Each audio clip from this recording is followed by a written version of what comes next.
अमृता वहिनी कसला भारी वास येतोय हो. पापड तळताय होय? उडदाचे? तुमच्याकडे नागलीचे पापड नाहीत का? अहो माझी एक मैत्रीण राहते कोकणात, तिच्याकडे तो म्हणे पोळ्याचे पापड तळतात. आता बोला. अरे वा, अजून काय काय बनवलं? अगं बाई,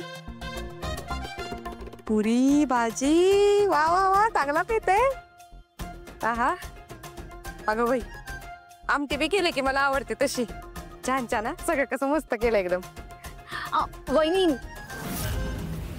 सॉरी, पण तुम्हाला वाईट वाटणार नसेल तर एक बोलू का?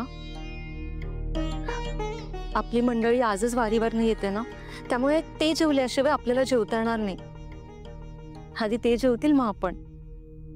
कारण असं म्हणतात वारीवरनं आलेल्या प्रत्येक माणसामध्ये विठ्ठलाचं रूप दिसत असतं. खरं आहे तुमचं अमृता वहिनी. तुम्हाला सांगते, मी बी युगानुयुग वाट पाहते हो की कधी एकदा त्या विठुरायाचं दर्शन होईल. माहितीये का वहिनी? अमृता वहिनी, वारकरी मंडळी आले. अरे वा, आले का? मी आले था. वहिनी, पापडाचं तेवढं लक्षात ठेवा. जा तुम्ही.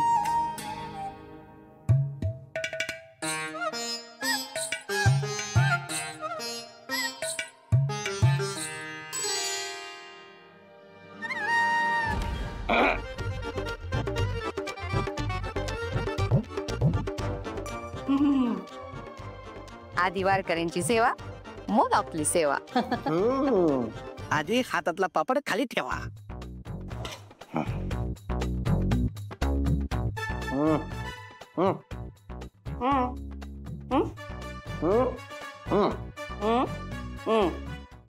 श्री ज्ञानदेव तुकाराम पंढरीनाथ महाराज की जय.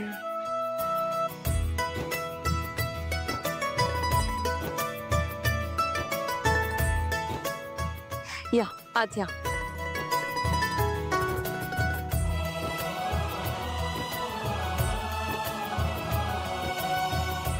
माऊली,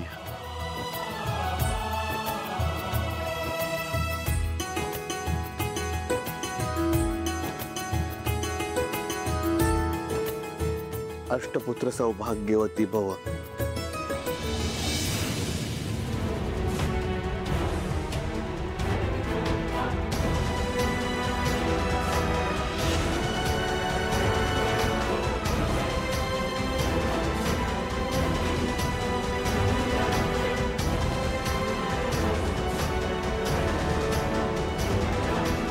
थांबा.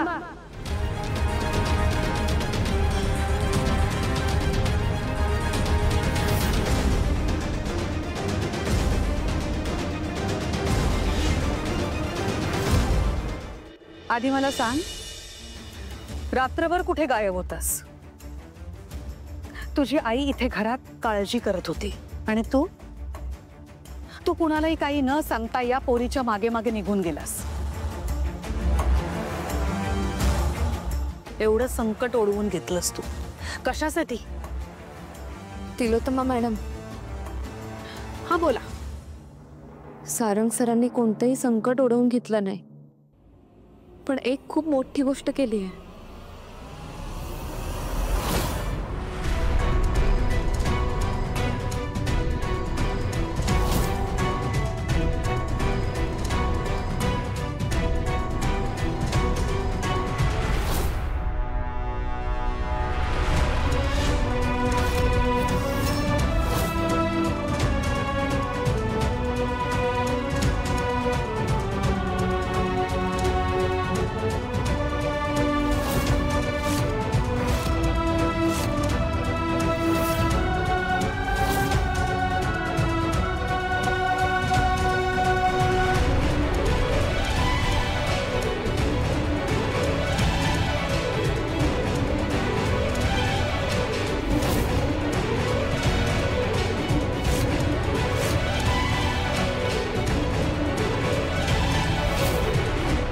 हे सगळं इतका पाऊस असताना केलंयस तू सारंग? इतक्या क्रिटिकल कंडिशन मध्ये? खरी काय गरज होती?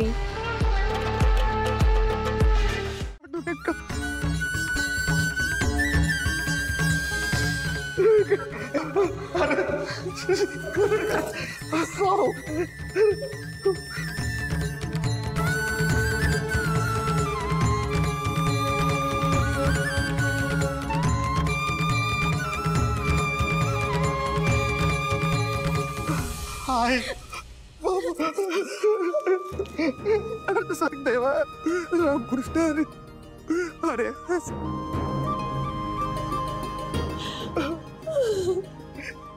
पांडुरंगा माझी हाक ऐकली सर देवा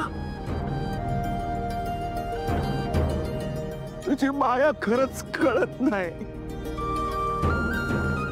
पांडुरंग हरी वासुदेव हरी तुम्ही सगळ्यांनी मिळून वारी पूर्ण केली त्याच फळ आहे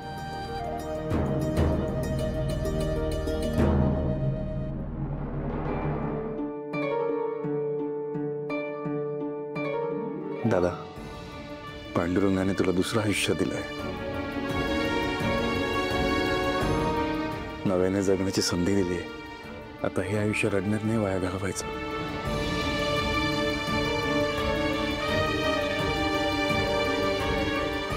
हिमतीने उभं राहायचं